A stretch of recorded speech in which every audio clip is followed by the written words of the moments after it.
The Bay Delta Water Quality Control Plan is a once-in-a-generation opportunity to restore the San Francisco Bay Delta and rivers that feed it. You can learn more at tuolumne.org. My name is Peter Dreckmeyer, and this is a presentation I gave to the State Water Board addressing potential economic impacts of the Bay Delta Plan on agencies that purchase water from the San Francisco Public Utilities Commission. I'll be discussing the SFPUC's water supply and demand, their socioeconomics study, and SFPUC storage, carryover, and replenishment. Here are a couple of quotes from the Bay Delta Plan environmental document. As you can see, the average annual amount of water available to the SFPUC from the Tuolumne River is 750,000 acre-feet, or 670 million gallons per day, abbreviated to MGD. The SFPUC's average annual diversion from the Tuolumne is 244,000 acre-feet, or 218 MGD. It should be noted that on average, 85% of the SFPUC's water supply comes from the Tuolumne, and 15% comes from Bay Area watersheds. This graph from the SFPUC's Environmental Impact Report for its Water System Improvement Program shows that water demand was expected to increase. Projections from 2007 suggested total water demand in 2018 would be 285 MGD.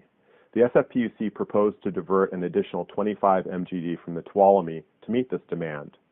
To quell opposition from environmental groups, the SFPUC agreed to cap water sales at 265 MGD until 2018. For simplicity, we might consider this their average water supply, although it's considerably lower than what's quoted in the Bay Delta Plan, and it includes Bay Area sources. Between 2010 and 2014, water demand was less than 225 MGD. In response to the drought, it dropped to 195 MGD in 2015. And in 2016, it was 180 MGD, lower than demand in 1977, despite population and jobs growth. This graph shows SFPUC annual system deliveries. Over the past 10 years, we've seen tremendous progress on water conservation.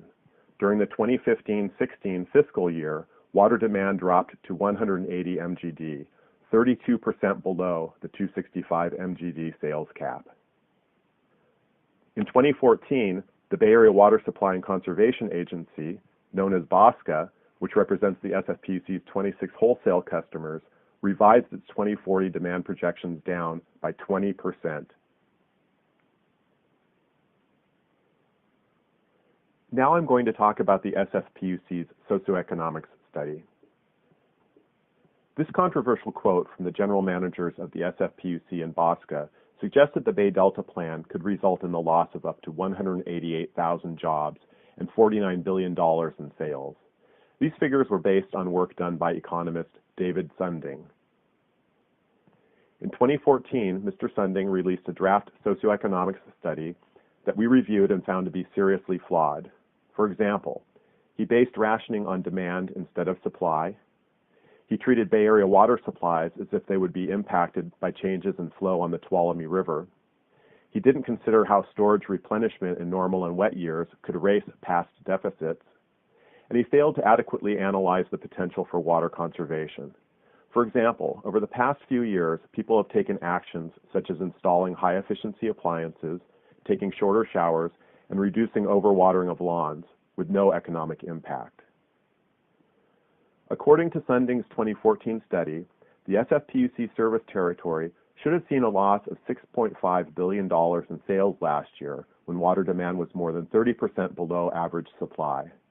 Based on real-life experience, it's clear his projections were way off. Sales actually grew last year. And we should have seen the loss of 25,000 jobs last year. In fact, the region actually added jobs. The SFPUC and BOSCA claim the figures they cite are based not on Sunding's 2014 study, but on previous work he did in 2009, suggesting his work became less accurate over time. But if you compare his projections from 2009 with 2014, they were even more inflated.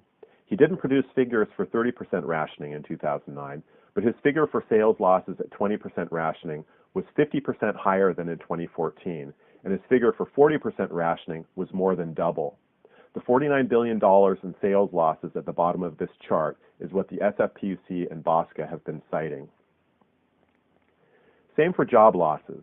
His figure from 2009 for 40% rationing was 2.5 times greater than the figure from his 2014 study. And again, we didn't see any jobs lost last year. According to the California Employment Development Department, San Francisco added more than 125,000 jobs between 2010 and 2015, and San Francisco makes up only a third of the SFPUC service territory. This slide shows the actual number of jobs created between 2010 and 2015 in the 4 counties that received some or all of their water from the SFPUC. Now I'm going to talk about SFPUC storage, carryover, and replenishment. Total SFPUC storage capacity is almost 1.5 million acre-feet, enough water to supply the SFPUC's 2.6 million customers for 6 years. The next series of graphs focus on water availability and capture. This one shows inflow into Don Pedro Reservoir. For most of the year, the Modesto and Turlock irrigation districts, which have senior water rights, are entitled to the first 2,400 cubic feet per second, or CFS, of runoff. From mid-April to mid-June, they're entitled to the first 4,000 CFS. The SFPUC has rights to the additional runoff. You can see here that after 4 dry years, the SFPUC captured 651,000 acre-feet last year, which was a normal water year. That was enough water to serve all of its customers for 2.5 years. And their reservoirs and water bank have rebounded back to normal. The lowest SFPUC storage got during the drought was about 600,000 acre-feet, and that didn't include their Bay Area storage. Currently, SFPUC storage is above normal at 83%, and it's likely to fill completely this year. There's more than 1 million acre-feet of water in the SFPUC's Tuolumne River storage alone. Total system storage is currently at 1.2 million acre-feet, enough to last 5 years. The next series of graphs demonstrate how current reservoir operations can harm fish and wildlife without necessarily benefiting water supply. 2002 was a below-average water year and very dry for fish. Again, 2003 was dry and the ecosystem suffered, followed by another dry year. But then 2005 was a very wet year, and much of the runoff had to be released.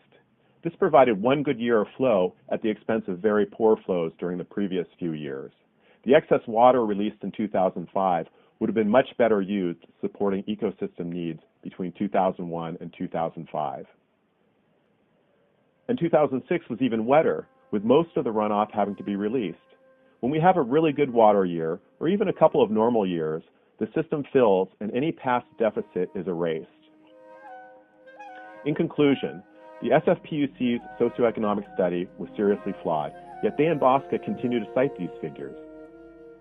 The SFPUC has enough storage to provide a buffer against extended dry years, and we can improve the ecosystem while maintaining a strong economy. Thank you for taking the time to view this presentation. For more information, visit www.tuolumne.org.